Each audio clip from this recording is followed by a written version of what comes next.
Good afternoon to my Eastern time folks, and good late morning to those of you in any other time zones. And welcome into our weekly webinars hosted here by Hendricks Wealth and Estate Management.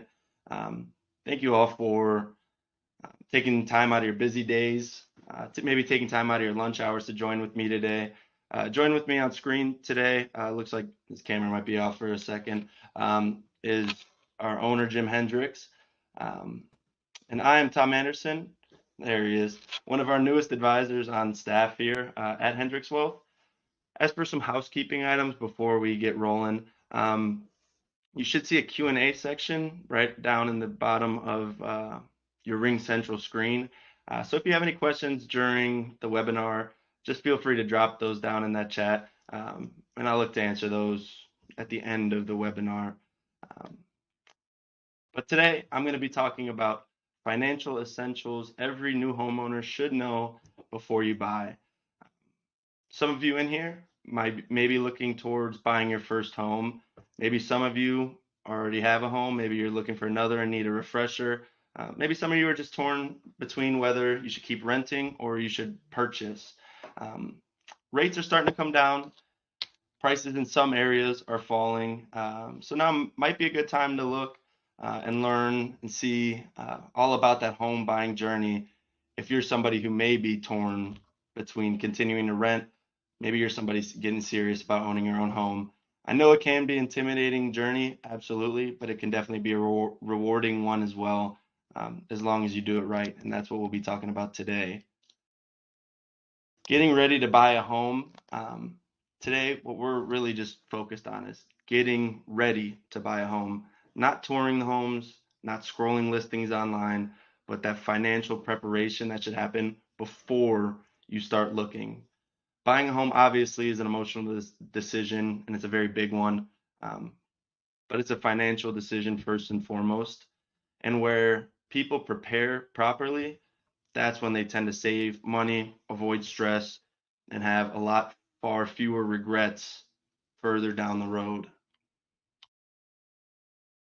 So before the search begins, there are going to be a couple financial checkpoints that really matter.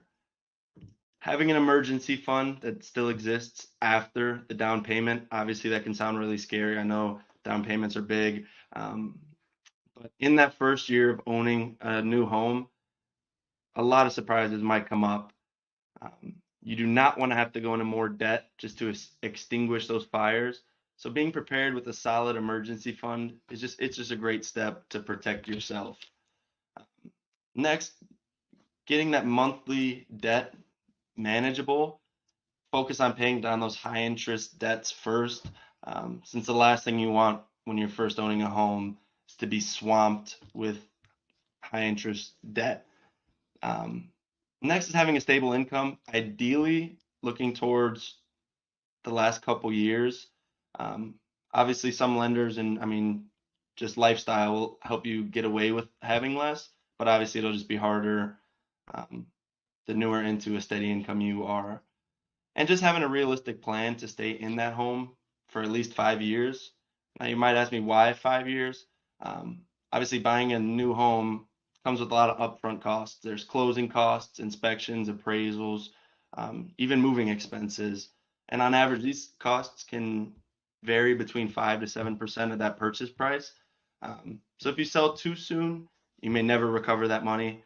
Um, and basically, you're just then paying a transaction fee instead of actually building equity towards something. That 5 year mark is not really a hard rule. Obviously, life happens, things can change. But just thinking in terms of those 5 years can help you make just a better, smarter financial decision. Can you break even in less time? Sure, maybe 3 years. But just planning on 5 or more is a good start. And one thing I'll say here is most home buying mistakes happen before you ever get to the first showing. And obviously, it's not an exciting part, but this is where good decisions can be made. When we start talking about getting ready to get into a new home, obviously, what comes with that is you may need a loan. And with a loan, your credit score plays a much bigger role than a lot of people realize. This doesn't just affect whether you get approved and whether you can get a loan. It affects your interest rate and it impacts that cost over time and your monthly cost. Um, some things to look for is your payment history and balances on your credit really matter the most, especially to lenders. Having that high utilization on credit cards or loan balances, that's going to be a big flag towards those lenders. Um, and right before buying a home, that's not going to be the time to open a bunch of new lines of credit, make any big purchases that'll be put on payment plans, things like that. And here's something that, I mean, surprises a lot of home time buyers. Even small changes in your credit score can have a really big impact on those mortgage costs that you'll have. I mean, just a generic example, if you're imagining two home buyers, both are looking at a $300,000 house. Buyer A has a credit score of 720, buyer B has a credit score of 680. I mean, that's only a 40-point difference, but that might mean an interest rate difference of 0.5%, maybe a full percent. And on a 30-year loan, maybe that percent doesn't sound like much, but that can be, an additional $100, $200, $300 each month that you could be putting somewhere else just by that 40-point credit score difference. So just doing everything you can to boost that credit prior to applying for a mortgage, that can help you save tens of thousands of dollars over the long term. And last but not least, hard pulls, they can be a relatively small part of lenders' decision making process. But if there's too many lines of credit being opened the year or two before applying for a mortgage, um, they can have a pretty negative correlation on your rate overall. And you don't need perfect credit, absolutely not. But you do need to have prepared credit and just getting as close to that as you can before getting that mortgage. Next is the true cost of buying a home. We listen to Dave Ramsey quite a bit, and small quotes on the screen. A budget is telling your money where to go instead of wondering where it went. And one of the biggest surprises for first-time home buyers is just how many costs exist beyond the principal and interest of the mortgage payment itself. Upfront, obviously, you'll have the down payment, closing costs, inspections, appraisals, moving.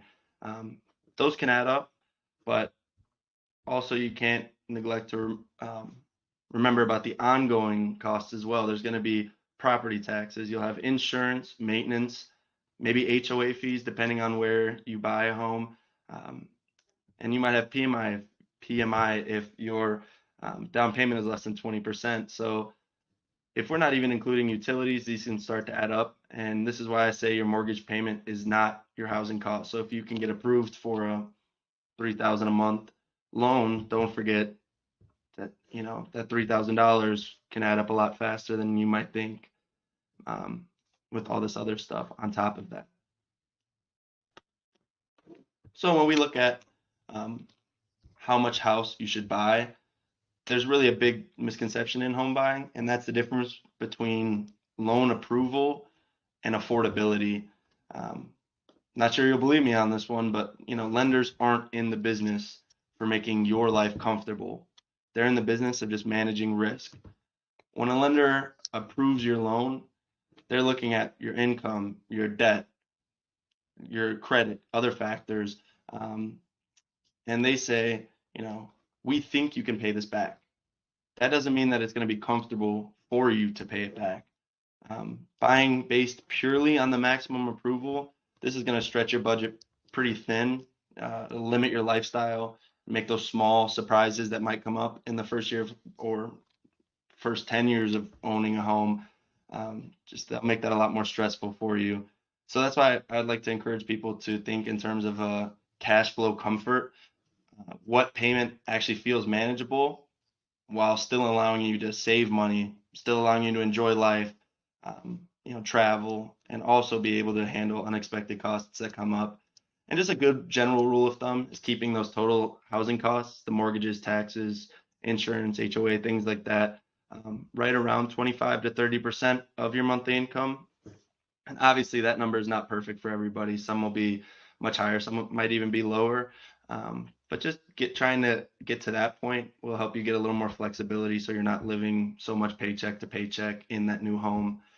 If you're going to remember one thing, remember the line, Just because the bank approves it doesn't mean that your life is going to.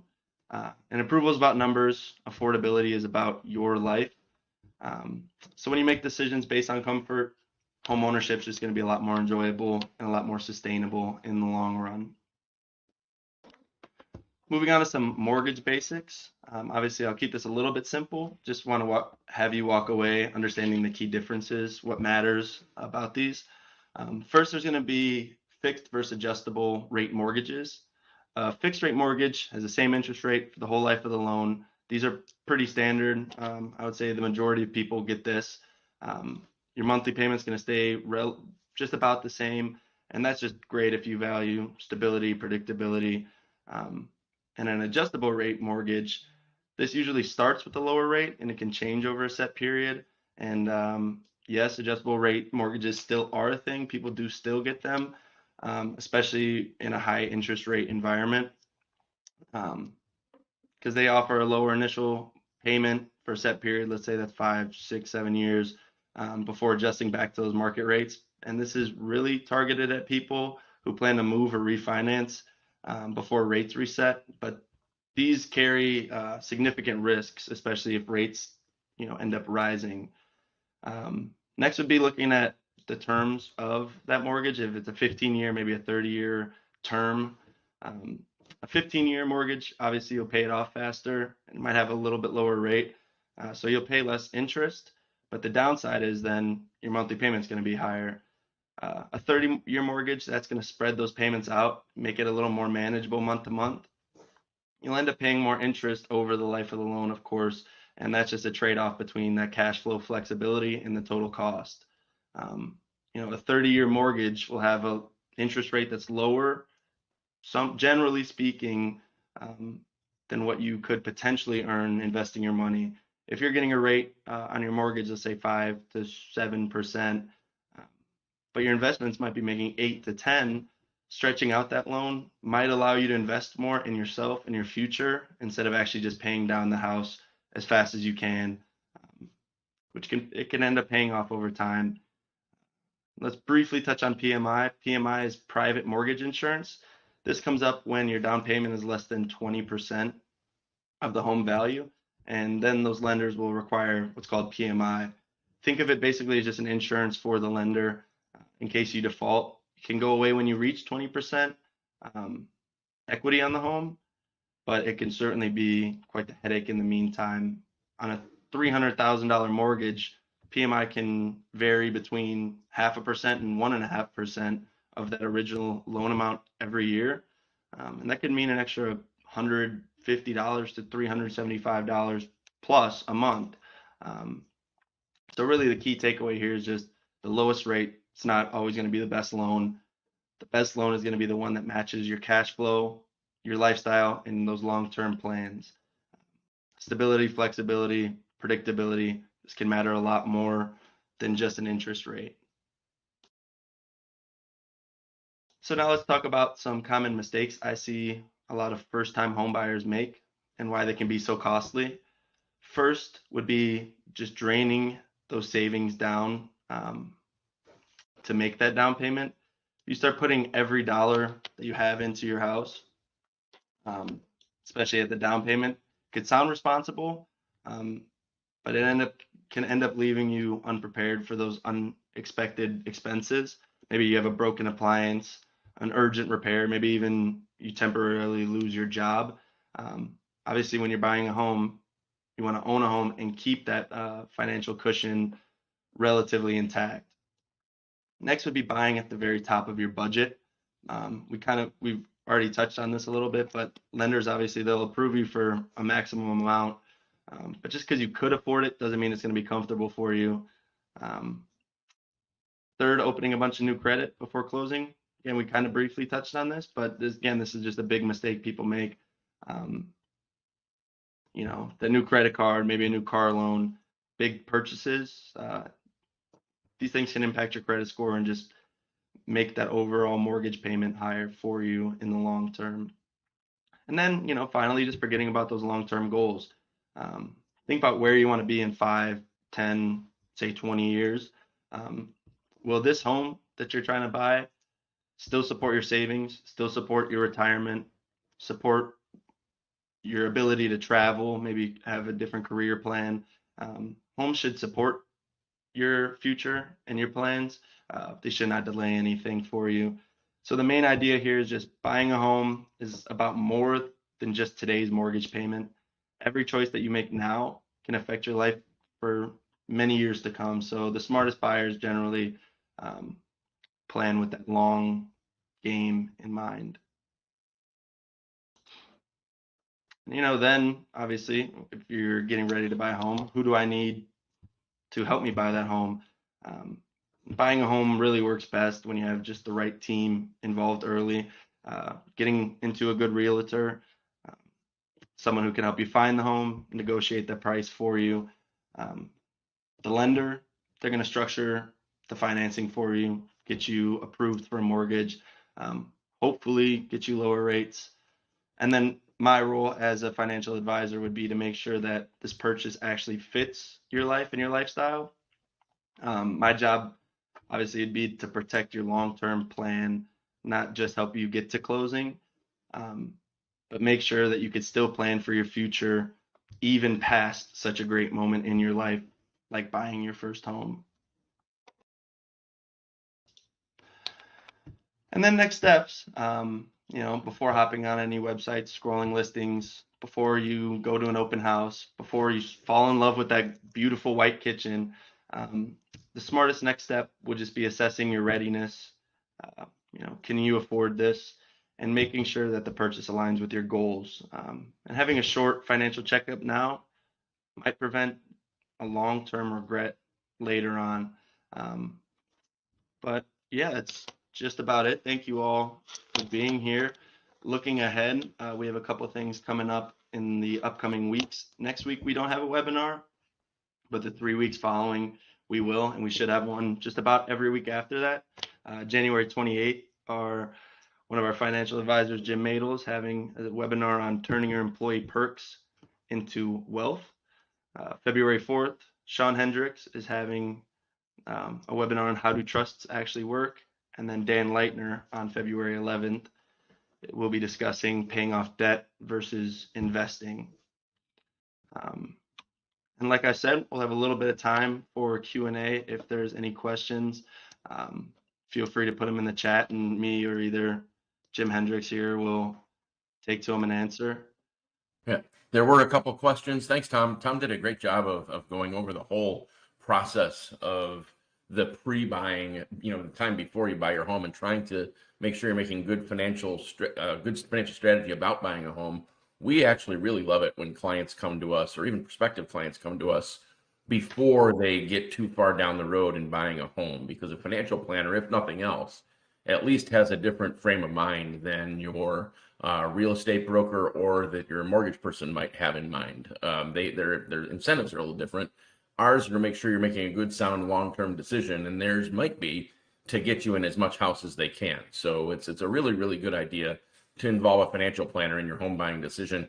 And again, we really love when our clients come to us with those questions before they get too far down the road. And Tom did a good job explaining all that today. There were two questions during the presentation that I answered or addressed during the presentation. But if anybody has any additional questions right now, we're happy to try to answer those.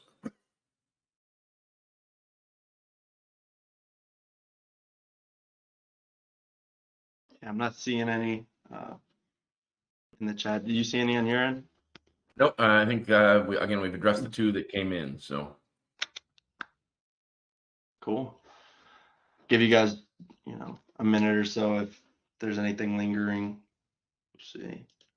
yeah, and Dan's while that's coming, while we're waiting for any possible last minute questions to come in, when Dan Leitner gives his presentation about debt versus investing, as it relates to homeownership, a lot of times we will tell people not to make accelerated payments on their mortgages, because if they invest those same funds, they likely could end up with a better rate of return long term than they would get if versus the interest they'd save, the interest expense they'd save by using those same dollars to make accelerated mortgage payments. So a good rule of thumb is if your mortgage is below 7%, If you're disciplined enough to invest those funds properly rather than paying off your mortgage, then you are likely to come out ahead. There's no blanket investment recommendation we can make there. But in general, 7% is a good break-even line when it comes to thinking about whether you should make accelerated mortgage payments or not. Okay, Tom, maybe close it up since we don't have any more questions that Cool. have come in here. Yeah, looks like we are all good. So again, I just wanted to say thank you to everybody for taking the time out of your day to come attend. If you want to, request an appointment, maybe you're somebody who has questions about buying a home, we offer a full 1 hour consultation free, and feel free just to request an appointment with one of us. We have our Florida numbers here. There's our email. Our website is going to be www.hendrickswealth.com. There you can see all this information and any future events that we're having. Should be able to sign up on there. So again, thanks everybody, and hope you have a great rest of your day.